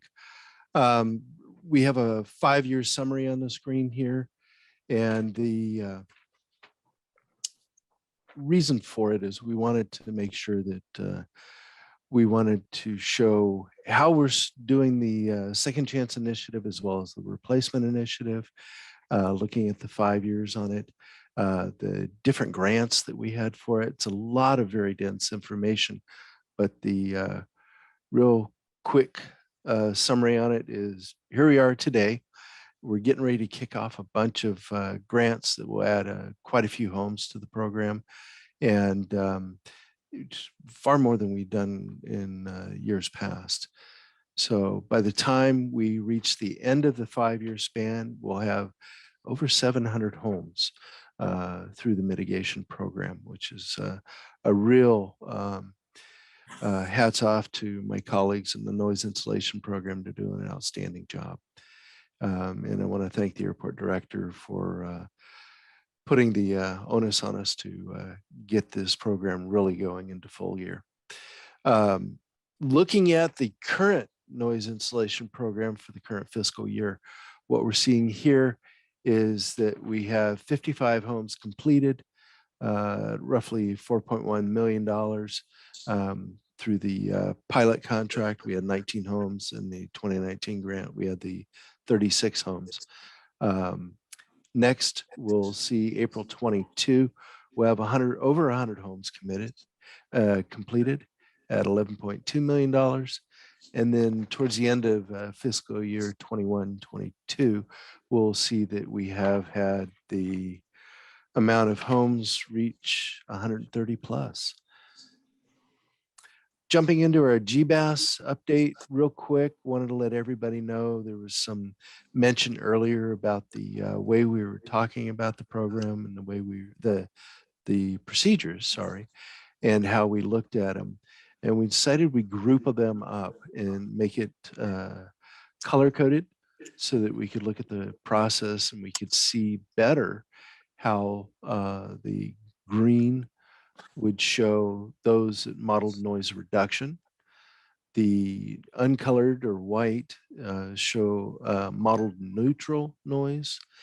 And the yellow would be procedure packets that modeled noise reduction with some small noise increases. The project goals category is a way that we show what's met.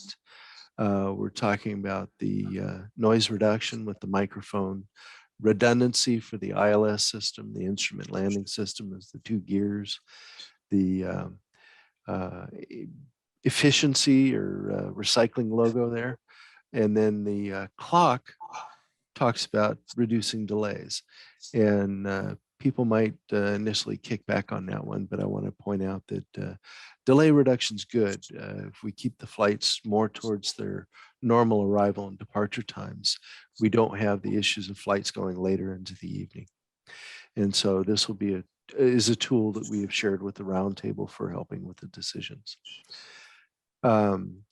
Again, we have 6 portable noise monitoring sites, 12 permanent sites that we've identified to measure the noise for the upcoming United Airlines flights with the innovative approaches and the baseline flights. The reports, once we've completed those, will be made available at the link below. We're going to continue to seek the approval on the 14 innovative flight procedures. And we're looking forward to wrapping up the noise monitoring in mid-December. The team's looking forward to having the comments given back to them at the sfo.gbass at flysfo.com. And skipping rapidly into our noise app update, we promised that we would take what we had in the beginning, at the beginning of the year, actually end of last year, moved in through this year, and we have up online right now a noise app that does mimic a lot of the item, well, not mimic, does have a lot of the items that were asked for and some that weren't. So in the first screen, you can see the submit report. That's the submit now buttons. You can go right to a low, loud, speed brakes, ground-based noise, excessively loud. And then below that, you'll see your last 5 reports. The next screen over, we're talking about the ability to do your reports, identifies the user right away by saying hello. And then you can make what you'd like in the way of changes. And then anything you do select in there will stick. So aircraft sounds, type of aircraft, noise interrupted that type of thing. All those are there. And then under the history, you can see what type of reports have been filed over time. The graph down below, the pie chart, I guess, or donut, is going to be able to show you what you've been reporting on. And then the following history, you'll be able to see a direct link to the Sfo Noise Portal, where you can go and read the curated reports, information about what we've gathered together under a noise portal for folks. The aircraft icon allows a person to, based on a report that they filed, click on that. It'll jump you straight into WebTrack, and then you can see the flights that might have been the offending flights for you. And then the history of noise reports allows the user to view their own submittals. Okay, for our last portion, Anem. This is a rather large section, but we've compressed it down for everybody. It's not a noise metric. I want to first state that. It's a method of matching aircraft flight tracks and noise. So what we have is the original methodology we use, which is called noise to track. Fairly simple, noise event, flight track, and it matches them. Relatively simple old technology. We moved over to noise power distance, which sort of takes the threshold based portion of noise to track and the newer methodology, which has actually been out for a while now, but has been really refined and to the point where we want to use it and are using it on our portable monitors at this current time. It's called Anem, Aircraft Noise Event Extraction Methodology. And what it does is it takes a noise event in the community noise. And so if you looked at it graphically, you would see a line graph with the sawtooth, like a EKG, basically a heart scan. And so as the aircraft noise events get closer and closer into the community, this allows for the system to do a smart matching where it will go in, take that aircraft type that it believes is it, will then show a modeled contour for it and say, okay, this matches that. And I can go ahead and extract it from the community noise, which is the beauty of it. The noise vendor that we have, EnviroSuite, has on their website some information about Anem. I also have a PDF of a document they created on Anem for us that we'll go ahead and share with the roundtable for posting. And then one of the big questions has been, well, what are we going to see in the director's report to reflect this? It's kind of hard to see, but in the graph, you can see the asterisks by the numbered sites. Those would be the Anem sites. Those would be the sites that are not considered Title 21 sites. We still have to use that for the threshold detection in and near the contour. And that's the reason for those that are not ostracized, not ostracized, but ostracized and put in that way. And then you can see here graphically, the green are the ones that will be the Anem sites. Blue will be the ones that remain under the NPD, a noise power distance methodology, which, like I said, is a mid-ground between the two. And so we're hoping for the good results that we were seeing initially during our look. The 17 permanent sites will be the ones that have the Anem, and the 12 sites NPD will be used to meet the Title 21, as I mentioned. And then in January of 22, we're going to start applying that to all sites, even though the portable sites currently have the application applied to them. And back to you, Mr. Chair, for any questions. And with that, I did have, Michelle, did you have something you wanted to say? After the San Francisco airport update and Okay. part of member communication. Very good. I will stop it in the middle there. I see Member Schneider has her hand raised. Thank you, Chair. If possible, it would be nice to have an update of Anem as it relates to low frequency noise at a future ground-based noise meeting. On that, I brought that up at working group 2 weeks ago. My other question then is, in all of these reports, Bert, where do they report out the duration and frequency? Where does duration and frequency come in? And then where do the run-ups fit in? Because the run-ups seem to be happening later and later at night and are longer and louder, although that could be because of atmospheric conditions. We do have well, let me back up a bit. As far as duration, those aren't reported in any of our reports. We'd have to look at that for specific events. As far as ground run-up, we do have a ground run-up system out in the airfield. We're in the process of fine-tuning it right now so that we can be reporting on that. And with that, I would like to work that into a workable report for the roundtable so that you could actually visibly see what's going on with our run-ups and how long they are. We do report those in the director's report, and the return of flight activity is going to mean that we may see more of those. And thank you for that. But the problem in the current director's report is it simply lists a number. It doesn't go on to say, like, what I have been experiencing are 20 minutes of high frequency and low frequency noise that's constant, along with all of the departure noise at the same time. So there's an accumulation of multiple noise sources on that. But I look forward to you bringing it back. And my residents would like to know when these run-ups are and why they have to be in the middle of the night. I understand that's probably when the plane finishes their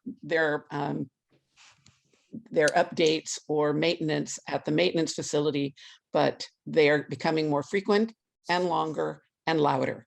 Per rules and regulations, the aircraft are not allowed to do run-ups at night unless they are departing prior to, I believe it's 9 a.m.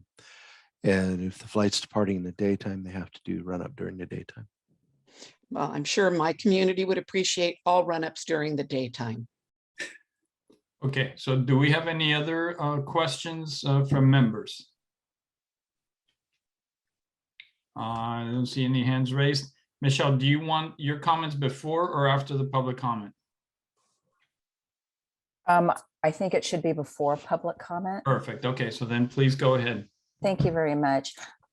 I reviewed the bylaws on the vote, and I wanted to just make sure that our bylaws are clear that approval of an action item requires a majority of the membership present, and we have 17 members present, which means we needed 9 votes for a majority, and we have 12 now with Town of Woodside changing from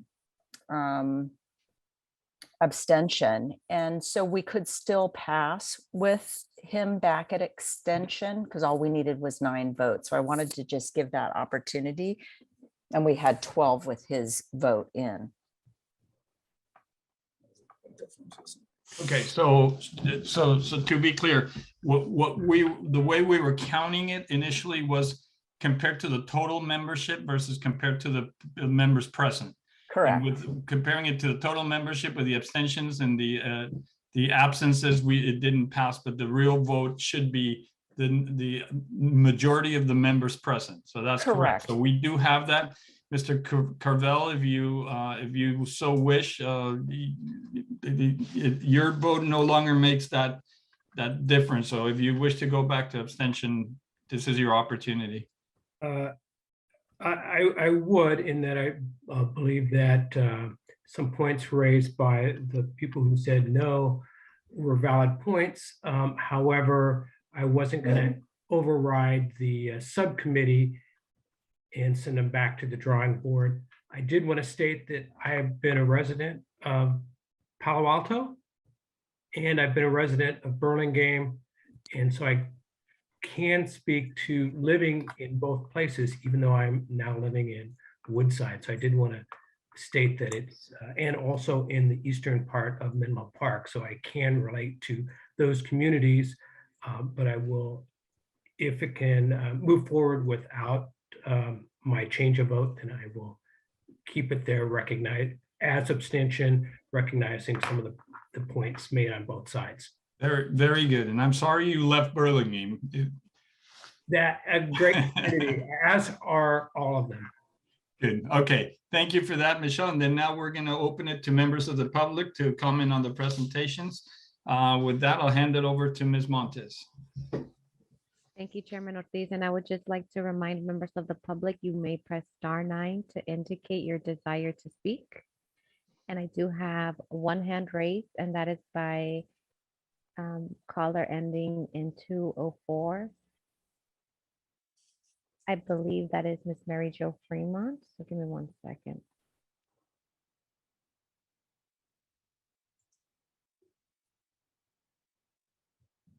Miss Fremont?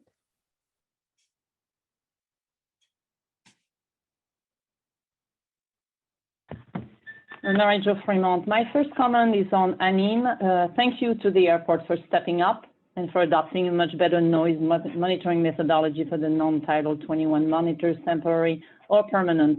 What's ironic is that this happened because 2 Palo Alto residents worked with Peter Grace to make it happen. It took a few years. It did not happen because of this roundtable. It happened because of 3 residents, without 2 of them without representation on this roundtable, and because of SFO's leadership and collaborative spirit. I wish we had more collaboration from other members of this roundtable. My second comment is on Gbass. It's also pretty ironic that this roundtable is going to approve or disapprove Gbass approaches that will mainly affect communities outside this roundtable, including Palo Alto, among others. If they affect cities outside San Francisco and San Mateo counties, then these Gbass approaches must be regional in nature. However, didn't we just hear that regional issues are beyond the scope of this roundtable? So I therefore ask you, who or what gives you the qualification to approve or disapprove changes for other cities beyond the boundaries of what I will now call your county club? In another reference to 1776 tonight, it's like a king or queen telling people what's good or bad for them. Thank you. And I think I'd like to just clarify that what the chairperson had said was that the Gbass alternatives that we're looking at are no net increase in noise and no noise shifting is what we're looking at. So there's some confusion there. And I just also want to clarify that some of these conversations, some of these issues that were raised, especially about Gbass, we have provided a forum for members of the communities of Palo Alto and other cities that are affected to voice their opinions. And some of these changes were made because of their opinions that were voiced in this forum. So I do think we provide a value to those communities. Back to you, Ms. Montes. Thank you, Chairman Ortiz. I will now call on Ms. Liz Lopez. Yes, hi. I have a question about noise shifting and the possible noise shifting that will happen with Gbass. I hear the term a lot, noise shifting, and we won't shift noise, but I've never heard the roundtable define what noise shifting is, especially in writing. I've never seen it, and I have asked before, but I've never gotten a response. So I know that I know this is going to be an issue with Gbass, and so I think it'd be important for all the members to know what noise shifting is and what it isn't. And I think the definition changes over time, and I think it's flexible. So it's not a defined term. And so that's my question. And I hope that you guys actually define the term noise shifting and not just expect that everybody knows what it means because we have an idea of what it means in our mind. So thank you. Yeah, thank you, Ms. Lopez. That's a really good point. And I think just clarifying in your packet is the adopted resolution on this topic that defines noise shifting. If Ms. Lopez does not have it, if I can have her email, I'll send her the resolution. Thank you. I do have Ms. Lopez email, so I can we can send that to her. She has. And Chairman, with that, we do not have any more hands raised from members of the public. Okay, so members, any last comments from any member? And having none, then I will move on to item number 9, which is adjournment. I just want to thank you all. I know we've disagreed on this item, and I think we've had some good conversation. I think that I'm pleased the way it turned out. I know some of you are not, and I look forward to please reach out. I'd love to have a conversation with each one of you, and we can go over some of our thought process. And with that, I want to thank you all for being here tonight, and good night. All right, thank you. Happy holidays. Oh, yeah. Thanks, everyone. Happy Take care. Happy holidays.